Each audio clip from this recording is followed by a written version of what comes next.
Miss Cassandra Ong, kamusta ka na? Kamusta na ang iyong health? Good afternoon po, Mr. Chair. Okay lang po. Okay ka na? Yes po, yung Mr. blood Chair. pressure mo, hindi na bumababa? May Okay. maintenance naman po. Okay, sige. Kasi yung huli na hearing natin ay medyo nagkaroon kayata ng hypertension, di ba? Kaya hindi tayo natuloy doon sa pagtatanong.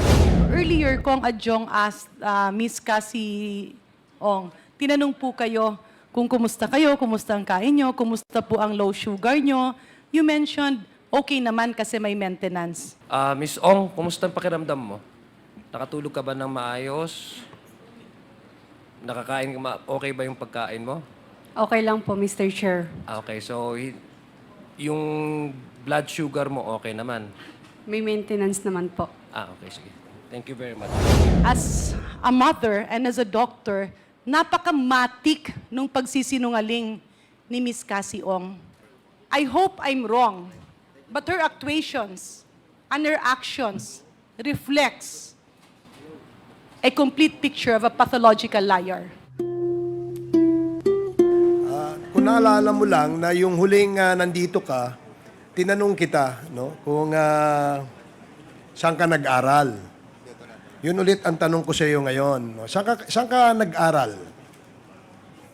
Sa Pilipinas po. Sa Pilipinas. Opo. Anong school? Chinese school po. Chinese school? Opo. Sa Saan? Binondo. Sa Binondo? Binondo Chinese School. Anong pangalan ng Chinese school? Manila Patriotic. Yung last po ba? Ba't marami ka bang pinasukang eskwelahan? Sa elementary muna. Sige, sa elementary. Saan ka nag-aral? Elementary.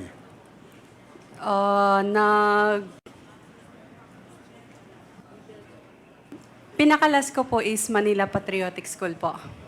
Manila Patriotic School sa Binondo. Yes po. Hindi kasi ako familiar dun sa school na yon. So, maybe Comsec, can we ask yung registration ng Manila Patriotic School na yon? Elementary, doon ka rin ba nag-aral? Elementary lang po yung inaral ko. So high school, hindi ka na tumuloy. Hindi po. Nag-aral ka na sa China. Hindi po. Hindi ka ba nag-aral sa China? Hindi ka. So, dito ka lang sa Pilipinas, elementary lang. Hanggang anong grade? Grade 6?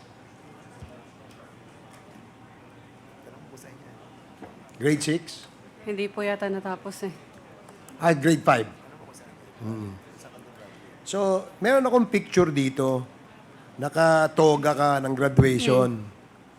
Ito, mukhang high school graduation yata to o college. Can we ask the page to please show this to Miss Cassie Ong? Anong school to? Public school po yan, ALS po. Pero po, hindi po yan natapos. Bali, parang pumunta lang ako ng ilang beses. Pero yung ALS, di ba, high school yan? Di ba yung pang high school yung ALS, di ba? Parang,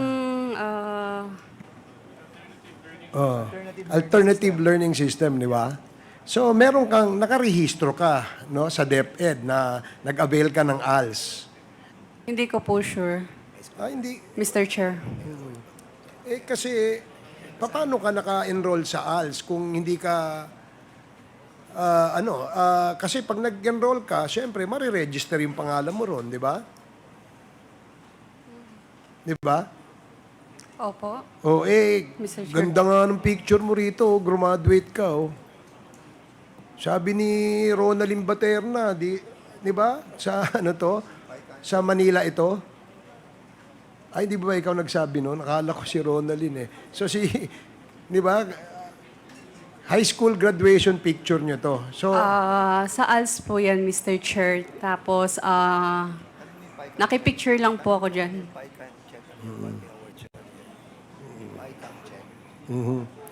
kasi uniform yata ito ng Chiang Kai-shek.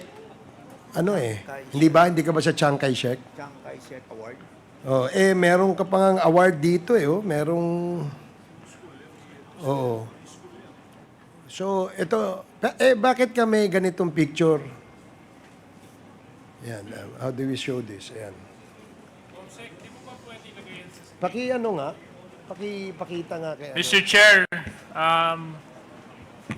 in the spirit of generosity, maybe we can share the picture in our LED screens on both sides. O sige, nga. Secretariat, nga. Please. So, sige, babang inaano natin yan.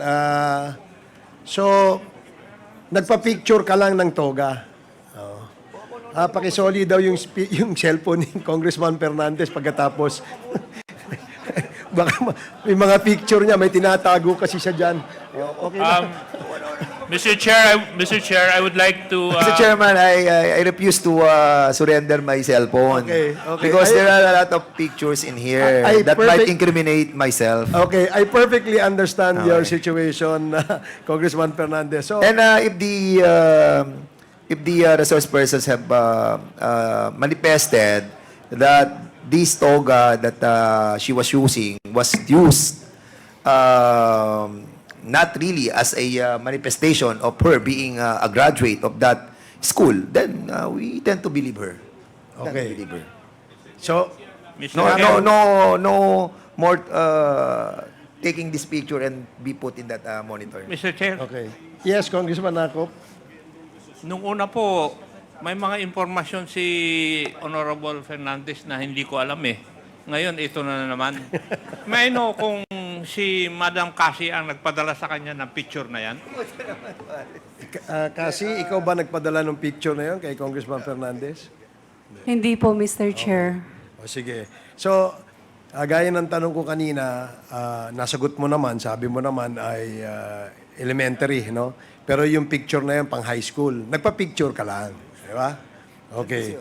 Saan mo ginamit yung picture na yan? Na naka-toga ka? Wala lang, para lang meron ka lang profile pic. Bali po, I think graduation po ng ALS noon. Tapos pumunta lang po ako. Tapos sakto may ano dang. So, sumali ka lang sa picture. Opo. Oo. Tapos, Pero hindi mo natapos yung ALS mo. pumasok lang ako. 2 beses, 3 beses kasi gusto ko lang po i-try. Natatandaan mo yung pangalan ng teacher na napasukan mo? Hindi mo- Ma'am Daisy? Daisy. Opo.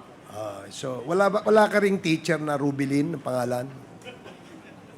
Wala, no? Sige. Okay. Maaari niyo po ba bang maisalaysay sa amin dito? Ano po yung nature, ano po yung circumstance kung paano ho kayo nag-meet first ni Attorney Roque? First time na mag-meet Yes, po, first no? time.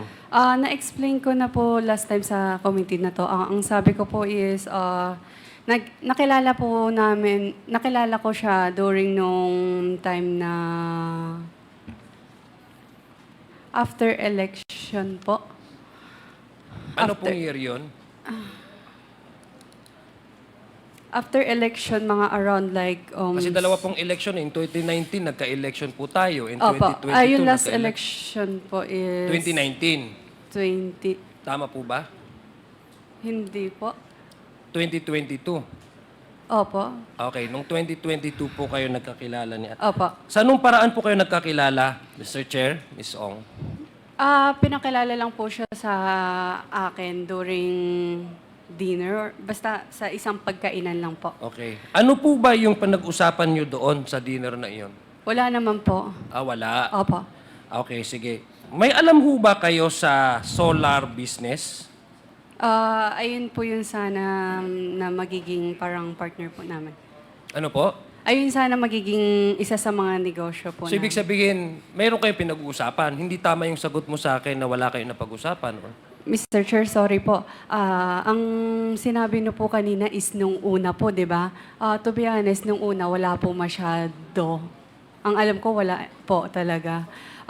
Pero Hindi, meron kasi po... Mr. Chair, ang sabi, gusto ko lang pong ilinawin dito na kasi nga po, you were very somewhat close or had an influence or perhaps meron kang certain relationship with Attorney Harry Roque na yung hiningi mo sa kanyang samahan kanya sa pag-course. So, hindi lang yun acquaintances. Maybe something is really between you. That's why I'm trying to understand whether Attorney Harry Roque was really telling the truth when he was asked the first time that you met. Ang sabi po niya is you met together in a I don't know, in a convention or in a para po doon sa mga solar business, no? So now you're telling me you met Mr. Attorney Harry Roque in a dinner and hindi kayo nag-usap or wala kayo napag-usapan? Nung first, Mr. Chair, nung first meet po namin, ang pagkakaalam ko wala po. Baka possible po, ang kausap niya po yung ninong ko po. Okay. But then again, tanungin kita. Sabi mo kanina, you were at this point in time, you were probably, let's keep 2022, you're probably around 19, 20. You're 22 years old. Tama po ba? Tama po, Mr. Chair. Okay. Pwede mo ba sa akin malaman kung ano po yung alam nyo sa solar business, sa energy? O, hindi po ako yung mismong may alam po sa solar business po. So bakit kayo nag-meet kung wala kang alam sa solar business? Again po, yung ninong ko po, hindi po siya marunong mag-Tagalog, hindi po siya marunong mag-English. Alright. Pero ang sabi po ni Mr. Harry Roque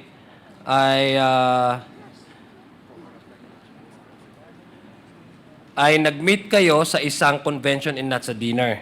No? But be that as it may, just want to find out really the first meeting between you and Harry Roque and representing your ninong. Anong nangyari po? Anong company po ito nire-represent ng yung ninong nung nag-meet kayo?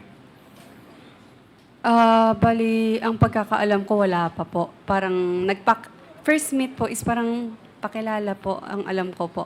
Yeah, pero at least hindi niya kayo imi-meet kung wala siyang interest o wala siyang mag-engage into business, hindi ho ba? By nung time na yon, Mr. Chair, hindi po yata ako hindi po ako yung naging translator nung time na yan. So, Ha? hindi. So anong ginagawa mo doon? Bali po, nung time na yon, I think galing ako somewhere, tapos sumunod lang po ako nung time na yon kung hindi po ako nagkakamali. Sumunod ka lang. Nung time na yun, Mr. Chair, bali siguro other place po ako galing nung time na yun, tapos hindi po... Hindi, okay, babalikan ko na lang yun, Miss Ong. Ito Okay naman po, po Mr. tayo. Chair. Yes po. Mr. Chair, nung nakarang hearing din, Mr. Chair, na-establish nga talaga na you were connected with Lucky South 99. Tama ho ba? In fact, you are the representative, authorized representative ka ng Lucky South 99. No? You were once. Tama ba? I'm sorry, Mr. Chair, I invoke my right against self-incrimination po kasi may filan na po silang kaso sa akin ngayon. Regarding what? Sa human trafficking and with connection of Lucky South po. Now, I'll ask the Presidential Anti-Organized Crime. Sir, when you raided the place and there were 45 or 46 buildings in Whirlwind, magkano po sa tingin nyo ang ginastos nila to put up those structures? At the very least, Your Honor, it would be in the hundreds of millions. At the very billions. least. 2 billions. Okay. Now, if the corporation was only earning 1.2 million a year based on the sublease agreement signed by Ms. Cassandra Ong, how could they have been able to finance the building of those structures? Quite obviously, not from the legitimate proceeds of both the sublessor and the sublessee. They might have taken other proceeds from not so legitimate sources, not manifested in the earnings of both sublessor and sublessee. Kasi nung tinanong ko rin 2 weeks ago si Ms. Cassandra Ong kung nag-loan ba sila, sabi niya walang loan. They financed it on their own from their actual contributions and from the earnings of the rentals from the place. And she testified earlier upon questioning by Zia Adjong na isa lang yung client ng Whirlwind. It's just Lucky South 99 who was only paying 100,000 a month or 1.2 million a year. So now, baka naman sa actual contributions nila when they incorporated Whirlwind, baka doon naman pwede na nailagay yung capitalization nila. Would that be a possible source of the income, Mr. Casio? Unfortunately not, sir. That's not where, according to our investigation, it would not point to that particular direction also. There may, again, we have filed the necessary charges in relation to money laundering against all the persons in relation to this group because of our belief that the proceeds from which the buildings were built were not from legitimate sources po. Right. Now, Kasiong, remember po, Mr. Chair, 2 weeks ago, I also asked you, significant ba yung investment mo sa Whirlwind? Sabi mo, significant din, pero hindi mo maalala yung amount. Tama? Now, I'm going to show you the GIS, 2024 GIS of Whirlwind Corporation, Ms. Kasiong. Ma'am, if we can show sa screens po yung GIS ng 2024 ng Whirlwind Corporation.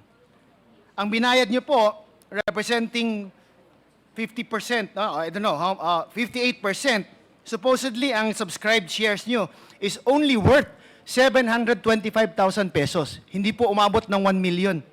Ang actual na binayad niyo po is only 181,250 pesos. Yan lang po as majority stockholder of Whirlwind Corporation, a corporation that owns 46 buildings in a Pogo Hub that is estimated to be in the billions. Now, Mr. Chair, saan nyo kinuha yung pera pagtayo ng buildings na yun? Kasi definitely, hindi nanggaling yun sa rentals. Definitely, hindi nanggaling yun sa pondo na inilagay nyo in creating Whirlwind Corporation. Ms. Ong. Mr. Chair, pasensya na po ulit. I have money laundering case po, so I invoke my right against self-incrimination po. Mr. Chair. But the articles of incorporation has nothing to do with the money laundering naman. This is not a bank account. This is not the in or out of cash in your accounts. It's just your subscription of a corporation, which you have answered naman, Mr. Congressman Zia Adyong kanina. So how would that incriminate you? Can I consult my lawyer Go ahead, po? please consult your lawyer. Thank you po. Yes.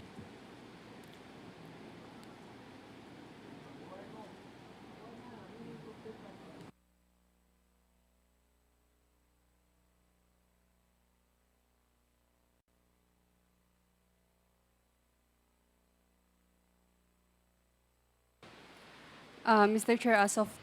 Okay lang po. Yes, go ahead, please. Mr. Chair, as of now po, hindi pa po namin nakikita yung final na case sa amin sa money laundering po.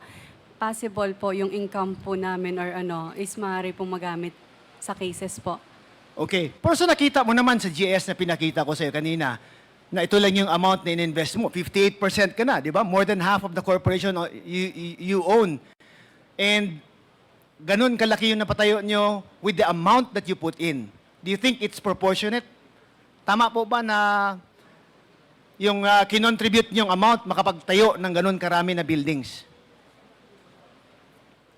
Again po, Mr. Chair, they filed case sa money laundering po. So, Okay. I'm sorry po. So, Yusek Cruz of PAOK. Sir, again, Ms. Kasiong only paid up 181,250 pesos ang paid up niya. As of 2024 sa GIS nila. Saan kaya nanggaling yung pera pang gastos nila to put up those structures, sir? Well, sir, Your Honor, sa pag-ikot po namin after the raid, obviously, sir, dun sa scamming activity, sir, na nandun sa loob ng scam hub na yun, sir. As to kung merong legal thing na nangyayari ron to support the claim ng ating pong resource speaker, wala po kaming nakita. Ang nakita lang po namin is the usual thing na ginagawa po ng mga scam farms, scamming activities lang po like yung lab scam, cryptocurrency scam, and other scam activities. Thank you, sir. Now, Ms. Kasong, upon questioning kanina on your educational background po, a photo was shown by the chairman. Actually, somebody also sent me several photos. Similar din po, no? Was it a graduation o naki-post ka lang to show na you graduated po? Again po, Mr. Chair, nakipicture lang po ako. Naki-picture lang? Opo. Oh, okay. But it was a graduation party. Graduation po ng ALS yun. Yung ALS, oo nga. Opo. May mga kaibigan ka doon sa ALS na yun. To be honest, hindi ko na sila masyado kilala now. Pero at that time, meron ba? Kasi nakipicture ka lang sabi mo. Meron siguro, Mr. Chair. Okay, now if I could just show some of the photos, kasi pinadala lang sa akin it was sent to me through my messenger. I checked the account, medyo fake Yan, that's a graduation photo. But that's an ALS graduation, sabi mo? Not a school graduation. Opo. Okay, how about another picture po? Dalawa yun sila. May isa pang picture dyan. Another picture po. It's the same occasion? Yes po, Mr. Yung Chair. kasama mo, nakipicture lang din na ALS graduate or something? Siguro po sila graduating po. Oh, so siya, hindi mo kilala, nakipicture lang? Possible kilala po, pero... Okay. To Because be- there's a heart, you can't see the face. No? Yes po. Okay. How about the other pictures? Kasi graduation party, I know that the background was like, congratulations, etc., etc. What's so funny, Miss Ong? Natawa lang po ako sa itsura ko. Okay. Pasensya na po. No, may ano pa dito, mas funny pa konti dito. Yan. Is that the same graduation po ba? Kasi sa likod na is happy graduation or something. Yes po, Mr. Chair, same. That's the same. Do you have a business na cafe? When you were questioned by Congressman Pimentel before, sinabi nila may business ka prior to Whirlwind. May negosyo ka, no? Before Whirlwind. Meron po, Cafe Mr. to or something. Oh. Hindi naman siya like siomai or nothing like that. Hindi. Hindi po. Okay, so Alam hindi ko mo na to po yung business pinuto to ko. isang picture na to. Sorry pinadala lang to sa akin Yan, hindi yung picture. Is that you? Yes po, Mr. Di ba ba yung Chair. kulay ng book mo Opo. Okay. Bali, manager po ako dyan. Manager ka dyan. Anong place sa yan? Marikina po. Marikina. Opo. Okay, so you went from there to Whirlwind. That's a big leap, Ang laki ng leap niyan, I'm sorry. What's... I didn't know. I didn't look for it myself. It was sent to me, Okay. Ikaw ba nagpadala ng dan? Hindi. Okay, anyway. Thank you, Mr. Chair. That's all for my questions, Mr. Chair. Okay, thank you, Congressman Flores. Short question. Ano ba yun?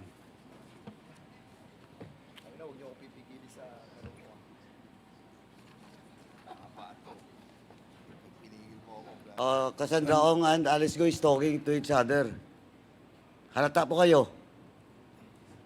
You're being watched in the whole country. Okay, nawala. Let me remind you. Okay, the next to interpolate is Congressman Paulo Ortega. Mr. Chair, 1 minute interjection, just a clarificatory, because it's related, ayaw nating mawala, Mr. Chair. One question only, if I may, please. With the indulgence of Congressman Ortega, kasi wala talaga sana tayong interjection. And I Very will- quick question, Mr. Chair, Oh, if I may. okay, please. Because I wanted to ask this before. Earlier, Kong Adjong asked Miss Cassie Ong, tinanong po kayo kung kumusta kayo, kumusta ang kain nyo, kumusta po ang low sugar nyo. You mentioned, okay naman kasi may maintenance. Ano po ang maintenance nyo? You don't have to ask your lawyer kung ano yung maintenance mo. Medical po. Yung hindi ko po sure kung for blood lang po siya. And meron din po for anxiety po. Hindi, ang tinanong kasi sa inyo kanina, bumaba ang sugar nyo, and you were asked, kumusta po kayo? Ang sagot nyo, may maintenance naman po. Opo, So ano po ang maintenance nyo para sa low sugar nyo? Bali galing po sa hospital Ano po. po ang pangalan? Hindi ko po sure. Yeah. Mr. Chair, can I ask, when that happened and her sugar normalized, is it not that she was given sugar, Coke, or may pinainom sa inyo, Coke or candy dito, Meron po, Mr. Chair. tapos bumalik sa normal? Iced tea po nung... Iced tea. Sugar. Yes, iced tea is full of sugar. Just for the record, Mr. Chair, with that, it is very clear that the hypoglycemia or pagbaba ng sugar was self-inflicted. Kaya po pag nangyayari yan, pinapakain ng white rabbit at bumabalik sa normal. That's why I interjected, Mr. Chair, because very, very troubling sa akin as a mother and as a doctor, napakamatik nung pagsisinungaling ni Miss Cassie Ong. When she was asked low sugar, agad-agad, nakasmile pa with all the eyes. Walang problema kasi may maintenance. In other words, Mr. Chair, I hope I'm wrong, but her actuations and her actions reflects a complete picture of a pathological liar. Thank you, Mr. Chair. Thank you, Congresswoman Garin. Your observation is noted. Ang sabi ni Stephanie Mascareñas, kayo ay magkakilala, nauna lang siya pagtrabaho sa iyo, sumunod ka pagtrabaho doon sa Lucky South 99. So ano ba talaga ang totoo? Magkasama kayo sa trabaho sa Lucky South 99. Pwede po ako mag-consult sa lawyer ko. Saglit. Hindi, simple lang po yun eh.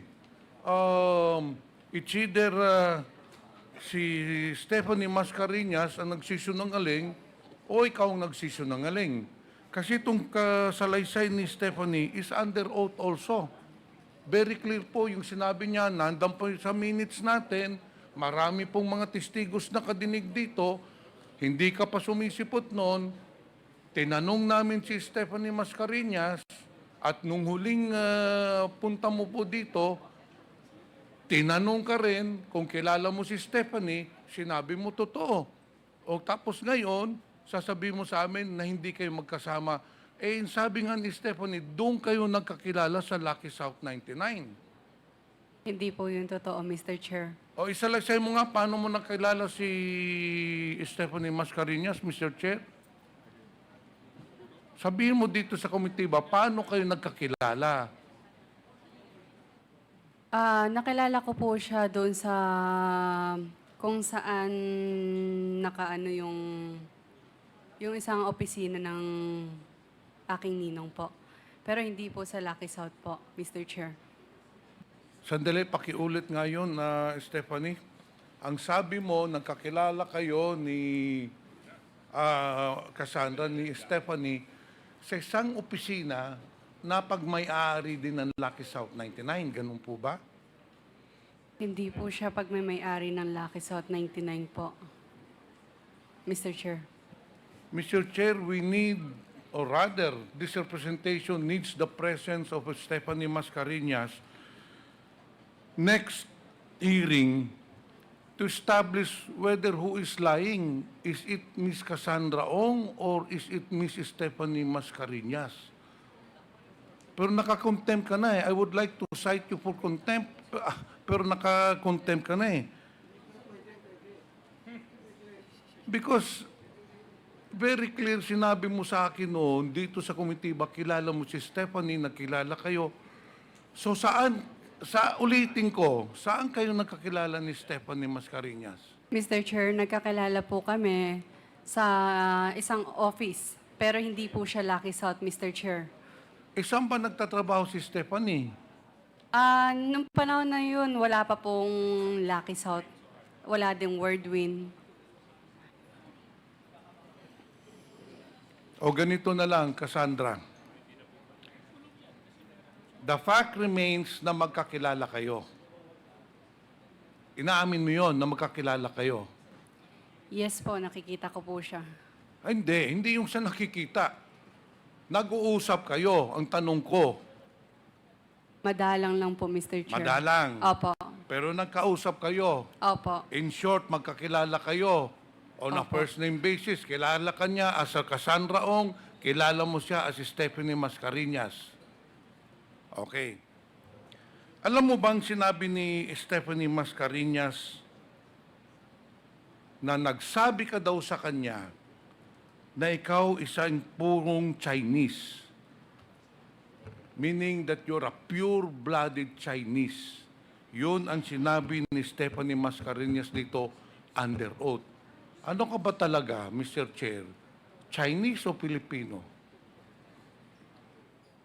Mr. Chair, yung dad ko is a Chinese. Pero po, naano po siya ng neutralized. So, Naturalized po. balikan natin. Yung tatay mo is pure Chinese. Kailan siya nakapunta dito sa Pilipinas? I'm not sure po Mr. Chair. Buhay pa ba yung tatay mo? Hindi ko po alam, Mr. Chair. So sandali. Yung tatay mo is pure Chinese. Lumaki ka ba na kasama mo ang tatay mo? No po, Mr. Chair. Lumaki po ako, single mom yung mom ko. So ilang taon na naghiwalay ang nanay mo at saka yung tatay mo? I think nung 3 years old. I'm not sure. So, from 1 year old to 3 years old, lumaki ka na nakilala mo yung father mo. Nandun. Hindi ko po maalala. Ayun lang yung sabi sa akin, Mr. Chair. Sabi mo sa akin, naghiwalay sila yung father and mother mo when you were already 3 years old. So, I'm Yes very po, sure na ayun po. meron kang ano. Mr. Chair, ayun po yung pagkasabi ng mom ko sa akin, Mr. Chair. So, hindi mo na alam ngayon, you have no contact whatsoever with your father since you were 3 years old. Tama po, Mr. Chair. Okay. Yung mother mo, pure Chinese ba? Yes po, Mr. Chair. Pure Chinese yung mother mo. Opo, pero Filipino citizens na siya after siya ikinasal sa father Okay. ko. Mr. Chair, may I know from Ms. Cassandra Ong kung anong ginagamit na pangalan ngayon ng mother mo? Pure Chinese din pala siya? Still Chinese name po. Pero wala na po yung mom ko. Anong pangalan ng mother mo? Lee Xiaing. Lee Xiaing. Opo. So in short, sana makuha ko tong totoong istorya ng buhay mo, ano? In short, yung tatay mo galing ng China, pati yung nanay mo galing rin ng China. Ang alam ko po, yung father ko nasa Pilipinas na po. Even po yung parents niya po. Kaya nga po nagkaroon yung father ko ng naturalized yung ano po, pagka-Pilipino po. Pero inaamin mo yung sinabi ni Stephanie Mascarenhas na nagsabi ka sa kanya na ikaw isang purong Chinese. Yung blood, I'm not sure kung sinabi ko po yun o hindi. Pero if blood Sinabi po, ho ninyo yun. Because under oath si Stephanie noon, I'm very sure that si Stephanie will not be lying. Hindi bali na lang. Saan ka natutong magsalita ng Chinese? Mula maliit ka ba, kinakausap ka ba ng nanay at tatay mo ng Chinese? ma'am ko po, Yung Mr. mother Chair. mo. Yes po. So very fluent yung mother mo sa Chinese. Chinese po siya. Oh, so Chinese Opo, Mr. speaking. Chair. Pati so kinakausap ka sa bahay mo, Chinese. Chinese and Tagalog po, Mr. Chair. Pero you are very fluent in Chinese. Hindi po super, Mr. Chair. According to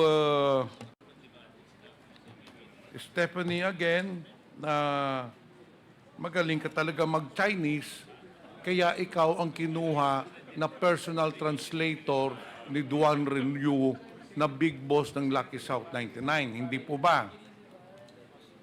Makinig ka ng sakto, Cassandra, because this is a hearing, ano?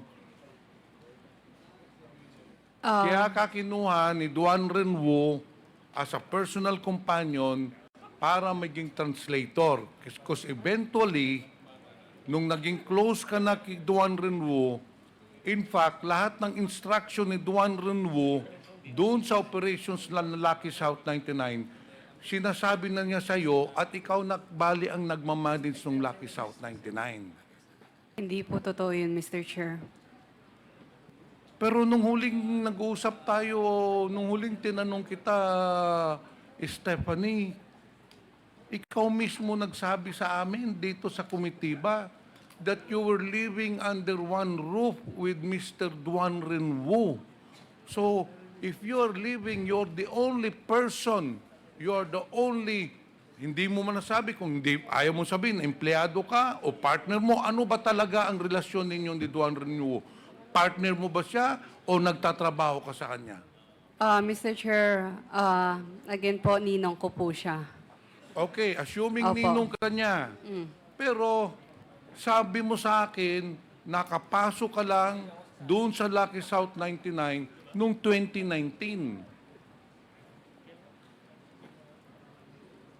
Ano ba talaga? Ba't hindi mo sabihin ng totoo? Paano kayo nagkatrabaho ni Duan Renwo? Wini-hold mo yung information eh. Hindi po, Mr. Chair. Bali, nagka-message naman kami regarding po dyan sa sinasabi niyo po. Hindi, paano ka nga nakapasok doon? Paano ka nagtrabaho or whatever is your working relationship with you, Duan Renwo, whether he is your partner in business, whether you are working with Duan Renwo, kailan kayo nagsimula magtrabaho ng kasama?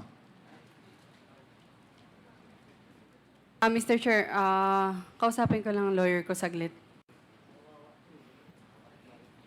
Kaya kausapin mo, pero Mr. Chair, tama yung sabi ni Congresswoman Janet Garin that she's a pathological liar. Itinanong ko na itong ibang tanong ko nung huling hearing.